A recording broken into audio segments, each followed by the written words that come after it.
The American Red Cross, Atlanta, and Kingda are all on this day. Hey, welcome back to On This Day. Today's date is May 21st. It is the 142nd day of the year. There's only 224 days left in 2020, and the way this year's gone so far, I'm thinking the world needs a fresh start. I hope 2021's better. Today is the 21st Thursday of the year, and if it's your birthday, your zodiac sign is Gemini. No real holidays today in the United States, but there is an interesting one in the UK. Today is Red Nose Day. Red Nose Day seeks to end child poverty. They promote comic events to raise funds for programs that keep children safe, healthy, and educated. The Red Nose Day was funded by the British charity Comic Relief.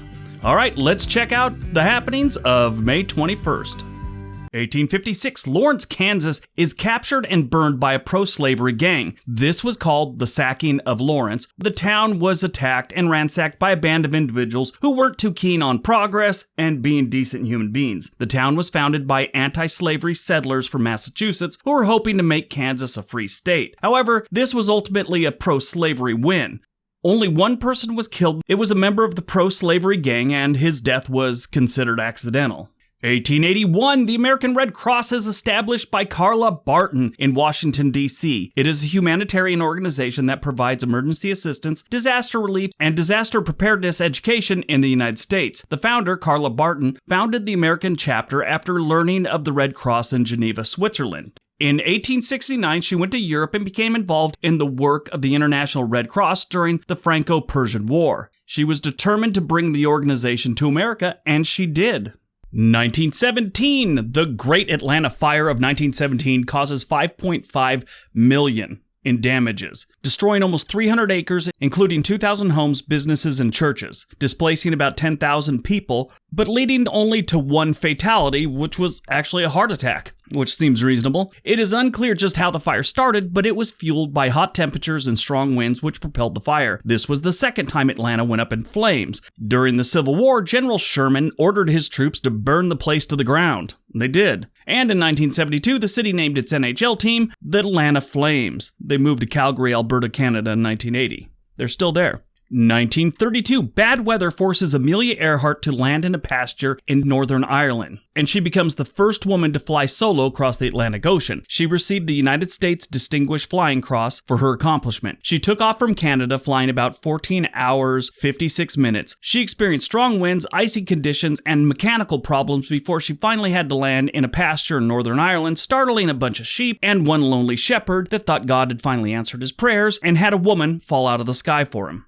1936, Saba Abe is arrested after wandering the streets of Tokyo for days with her dead lover's severed genitals in her handbag. Yeah, you heard me right. She had his junk in her handbag. Her story soon becomes one of Japan's most notorious scandals. She was a geisha or prostitute, whichever you want to call it, who erotically asphyxiated her lover. Abe was convicted of murder in the second degree and mutilation of a corpse. The prosecution demanded 10 years. Abe wanted the death penalty. However, she was only sentenced to 6 years in prison. What the hell? 6 years for choking a man to death and then chopping off his junk? I thought our legal system was a little twisted in the United States. But yeah, she did her time in prison, eventually wrote a couple books, and passed away in 1971. No word on what happened to the genitals. 1946, physicist Louis Slotin is fatally irradiated during an experiment with the Demon Core at Los Alamos National Laboratory. He performed an experiment with uranium and plutonium cores and accidentally released a burst of hard radiation. He died 9 days later. This was all part of the Manhattan Project, which developed the atomic bombs that we dropped on Japan. 2005, the tallest roller coaster in the world, Kingda, opens at Six Flags Great Adventure in Jackson Township, New Jersey. It is also the second strata coaster ever built, which is a roller coaster that exceeds 400 feet in height. The train is launched by a hydraulic launch mechanism, accelerating to 129 miles per hour in 3.5 seconds. Yeah, you kind of get glued to the back of your seat on this one. I like a good roller coaster. This one, you kind of start off scared and build from there. It's pretty scary. And what else is cool is sometimes the train doesn't make it all the way over the top of that first thing, and you come rolling back down it backwards, and that's scary. Movies that premiered on May 21st, 1980. The greatest Star Wars movie of all time, The Empire Strikes Back. I love this movie. This is by far my favorite of all the Star Wars movies. Great movie.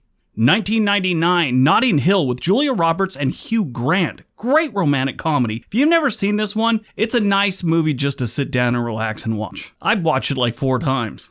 And I'm not a romantic comedy type dude. Born on May 21st, 1960, Jefferey Dahmer, American serial killer. He was a serial killer and sex offender who committed murder and dismemberment on 17 men and boys between 1978 and 1991. Great story about this dude. I mean, it's hard to come up with a great story about this dude, but it's about how he died. So he thought he was Satan. That's what his psychiatrist in the prison said, that he thought he was Satan. The dude that killed him in the shower was also in the same mental ward. He thought he was Jesus. That is terrific. Like the ultimate battle of good and evil in a prison shower stall.